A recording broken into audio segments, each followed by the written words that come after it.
So somebody asked me a really interesting fucking question. They said, since you're a Second Amendment supporter and have common sense, what would you do to stop mass shootings? So I gave it some thought.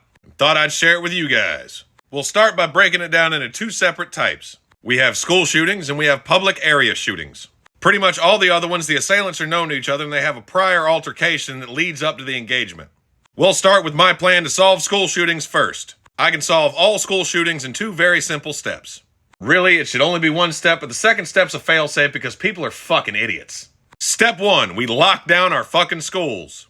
Really, it's that simple. Lock the doors during school hours and place metal detectors and security at every entrance. Somebody actually said that'll create a high-stress environment for the children. I pose you one question, how so? Because we do it at courthouses and concerts, but not at schools where we keep our fucking children. To anybody saying that won't work, go to your nearest courthouse and try to get in unnoticed. I promise you, you will be met with some resistance.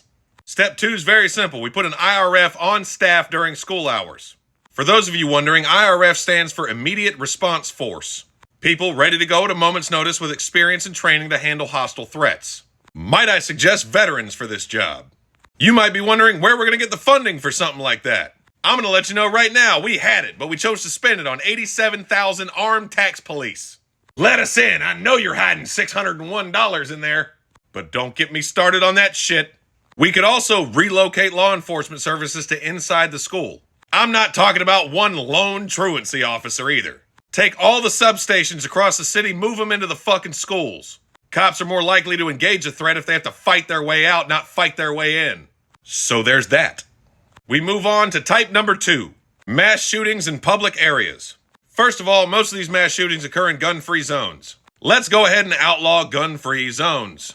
We then implement constitutional carry in all 50 states. You know, like it should be already. That way, when one of these wackaloons walks in, they have some fucking resistance. I'm gonna tell you right now, criminals tend to commit less crime after being shot. That's a fact, you can look it up. It's kind of like people that get the death penalty and then have the sentence carried out. I assure you they are way less likely to reoffend. In fact, assailants that have passed on are more likely to vote Democrat than commit another crime. Did I say that out loud? Once again, I'm going to state we have a people problem, not a gun problem.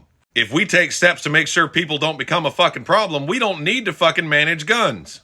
Because I'm going to tell you right now, gun control does not work.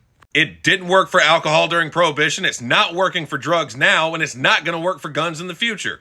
Stop treating the symptoms and treat the fucking problem. If you made it this far, thank you for listening. If you like what I have to say and want to support the channel, go over to athofficial.com and get yourself a shirt or some shit. Love you guys. Stay safe.